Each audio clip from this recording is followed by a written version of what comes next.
이스라엘과 이집트하고 전쟁이 한 번 있었거든요. 그때 신문 기사에 이렇게 소개가 된 적이 있습니다. 텔아비브 공항은 자원 입대하는 청년들로 붐볐고, 이집트 카이로 공항은 전쟁을 피해 고국을 떠나려고 하는 엘리트 청년들이 모여들어서 몸살을 앓았다. 이 전쟁은 해보나마나한 전쟁이었다. 도대체 그 이스라엘 사람들은 자식들을 어떻게 키웠길래 목숨을 내거는 그 전쟁 앞에서 그렇게 좋은 자리를 다 팽개치고 전쟁터에 뛰어든단 말입니까? 결정적 이유가 하나 있는데, 그것은 그들이 정기적으로 명절이 되면 예루살렘 순례길에 올라갔기 때문입니다. 그들은 그들의 뿌리를 알게 됩니다. 이러한 시기에 이스라엘 백성들이 집중적으로 불렀던 찬양이 있습니다. 시편 120편부터 134편 표제어를 보면 성전에 올라가는 노래, 이렇게 공통적으로 제목이 붙어 있습니다. 그들은 이 노래를 부르면서 먼저 그들이 누구인지 먼저 생각합니다. 그리고 길을 떠나가면서 자기가 누구인지, 어디를 향하여 나는 가고 있는지, 그리고 나의 삶의 현장에서 가장 의미 있는 일은 무엇인지를 질문하는 사람들, 이런 사람들을 일컬어서 성경은 제자라고 하고 동시에 순례자라고 합니다. 근데 성전에 올라간다고 표현이 돼 있죠. 영적으로 올라가는, 고향한다는 그런 의미도 있지만, 실제적으로 예루살렘은 최하 600m, 1000m, 1200m의 고지대에 있습니다. 이곳으로 올라가려면 등산객이 돼야 됩니다.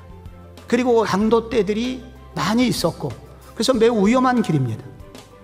그럼에도 불구하고 그들은 자녀들과 함께 이곳을 올라가는 것을 주저하지 않았습니다. 왜 이와 같은 험산 줄령을 넘어서 이스라엘 백성들은 이곳에 올라가기를 기뻐했을까요? 왜 그들은 좋고 편안한 집을 떠나서 이런 순례자가 되고자 했을까요? 환난 중에 기도할 마음을 먹었기 때문입니다. 환난 중에 하나님께서 기도할 마음을 혹은 주셨기 때문입니다. 세상에서 성공한 사람은 성전을 향하여 순례자가 될 수가 없습니다. 세상이 이미 견고한 자기의 피난처가 되었기 때문입니다. 그래서 하나님은 때로 우리에게 고난을 주십니다. 그런데 바로 그 고난은 결국 우리로 하여금 길을 떠나게 합니다. 시인은 바로 그 초청장을 받게 된 것입니다. 기도할 마음을 생겼고, 그래서 짐을 꾸려서 더 깊이 기도하기 위하여 성전을 향하여 길을 떠나갑니다. 또 하나, 누가 순례자가 될 수 있을까요? 단순한 기도를 넘어 두 번째로 회개의 마음을 가진 자입니다. 시인은 고난 속에서 환난을 당하면서, 고통을 당하면서 그는 자신의 죄를 생각하게 됩니다. 그리고 하나님의 뜻을 어겨서 이곳까지 온 것에 대하여 그는 자신을 돌아보고 돌이킬 마음을 갖게 됩니다. 회개란 무엇인가? 마음의 방향을 바꾸는 것입니다. 마지막으로 누가 순례자가 될 수 있을까요?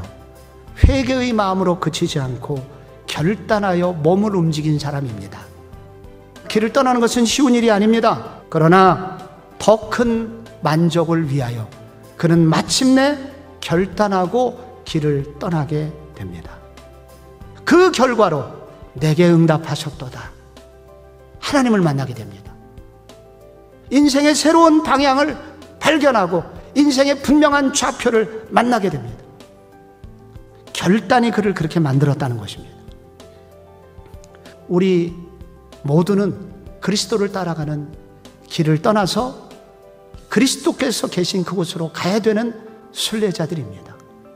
그리고 때때로 우리는 이런 순례자이기에 정기적으로 길 떠남을 연습해야 됩니다. 주님과 깊이 만나는 순례자의 시간을 가지심으로 주님과 더 깊이 만나는 은혜가 모든 성도들의 삶마다 있기를 축복합니다.